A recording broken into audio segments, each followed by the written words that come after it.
देश में आपातकाल लगाने के आज 50 साल पूरे होने पर बीजेपी आज संविधान हत्या दिवस मना रही है। गृह मंत्री अमित शाह ने कहा कि आपातकाल लोकतंत्र की नींव हिला देने वाली घटना है, इसीलिए इसकी यादें धुंधली हुई तो देश के लिए खतरनाक होगा। देखिए, भारतीय जनता पार्टी संविधान हत्या दिवस मना रही है, जबकि जिस दिन संविधान लागू हुआ उस दिन रामलीला मैदान में भारतीय जनता पार्टी और आरएसएस ने संविधान की प्रतियां जलाई और साथ में बाबा साहेब अम्बेडकर की जो तस्वीर जलाई गई। ये किस मुंह से जो है संविधान हत्या दिवस मना रहे हैं? प्रतिदिन संविधान का चीरहरण करने वाले लोग संविधान बनाने की बात कर रहे हैं। और मैं आपसे ये कहना चाहता हूँ, इंदिरा जी ने इमरजेंसी लगाई, लेकिन विपक्ष के नेताओं की सदस्यता खत्म करके सत्ता पर काबिज नहीं हुई थी। इंदिरा जी ने इमरजेंसी लगाई, लेकिन किसी गरीब के घर पर बुलडोजर नहीं चलाया था।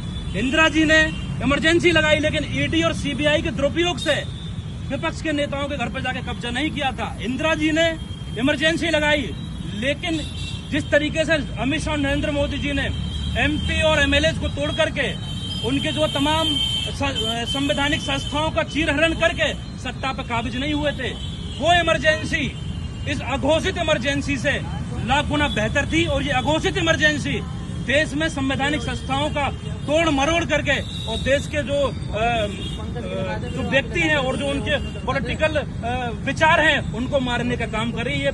ये इंदिरा जी ने कभी नहीं किया था। लेकिन भारतीय जनता पार्टी अपनी नाकामी छिपाने के लिए देश में ये साबित करना चाहते हैं कि हम जो है संविधान हत्या दिवस इसलिए बना रहे हैं कि जो इंदिरा जी ने इमरजेंसी लगाई थी। आज मैं कहना चाहता हूँ, अगर आज के दौर में इंदिरा जी होती और सरकार में अगर इंदिरा जी होती, जिस तरीके से देश को ट्रंप के जरिए मुंह को खानी पड़ी, वो खानी नहीं पड़ती। और विश्व गुरु का डंगा पीटने वाले लोग ये बताएं कि एक थर्ड मुल्क हमारे देश पर आकर के और हुक्म चला रहा और हम उसकी बांध करके चुपचाप बैठ रहे हैं। ये आप इंदिरा जी से नरेंद्र मोदी जी के समय में 2014 से लेके आज 25 हो गई, 11 साल में आपने वो तांडव मचाया भारत की राजनीति में। आपने 10,000 नेताओं के भविष्य तय कर दिए। इंदिरा गांधी ने भारतीय जनता पार्टी के अकाउंट फ्रीज नहीं किए थे, लेकिन भारतीय जनता पार्टी ने सरकार में आने के बाद कांग्रेस के खाते फ्रीज कर दिए गए। आपको एक विपक्षी पार्टी जो है हजम नहीं हो पा रही है। और भाई बात कर रहे थे कि जो है अब हम संविधान बचाने की बात कर रहे हैं। संविधान बचाओ यात्रा कांग्रेस ने चलाई। अभी परसों केरल के भाजपा के नेता ने बयान दिया, उसने कहा कि देश का ध्वज तिरंगा नहीं होना चाहिए। उसने कहा कि संघ हमारा भगवा झंडा होना चाहिए। तो आप संविधान को बचाने की बात कर रहे हैं। प्रतिदिन आपको एक बात बता दूं, जब उसमें रामलीला मैदान में जब प्रतियां जलाई गई तो संघ के नेता ने एक बयान दिया था।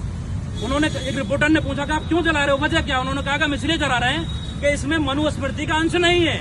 जो लोग संविधान को मनुस्मृति से नीचा समझते हो वो संविधान को बचाने की बात करेंगे।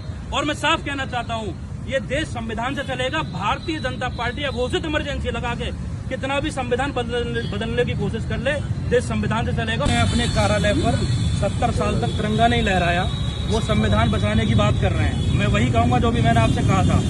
अभी भाई एक बात कह रहे थे कि सिखों का अपमान कांग्रेस ने किया। सिख प्रधानमंत्री कांग्रेस ने दिया देश में, किसी और ने नहीं दिया। भैया भी एक बात कह रहे थे कि कांग्रेस ने हमेशा राष्ट्र विरोधी गतिविधि करी। प्रधानमंत्री नवाज शरीफ, पाकिस्तान के प्रधानमंत्री नवाज शरीफ का बिरयानी खाने कौन गए? नरेंद्र मोदी जी। वफादारी आपने निभाई। जब बात कांग्रेस की आई तो इंदिरा गांधी ने पाकिस्तान के 2 टुकड़े कर दिए और बांग्लादेश बसा दिया जाकर के। तो हमने जवाब दिया। आपने क्या करा? जब युद्ध पाकिस्तान से अभी ऑपरेशन सिंदूर हुआ तो आपने ट्रंप की बात मान के आप घर में बैठ गए। आपको चाहिए तब पाकिस्तान के 2 टुकड़े कर देते, लेकिन आप में हिम्मत नहीं है। हिम्मत तो सिर्फ कांग्रेस में थी और इंदिरा गांधी जी में थी, जिन्होंने जो है पाकिस्तान के 2 टुकड़े करके बांग्लादेश बसा दिया था। और देखिए, बात संविधान की बार बार आ रही है। आज भी संवैधानिक विरोधी कार्य अगर किसी भी प्रदेश में होता है तो वहाँ भाजपा शासित राज्य सरकार में होता है। और मैं आपसे यही कहना चाहूंगा फिर से कि जो लोग संविधान दिवस को ना मना करके संविधान हत्या दिवस मनाते हो, उनसे संविधान की बात करना बेवकूफी है।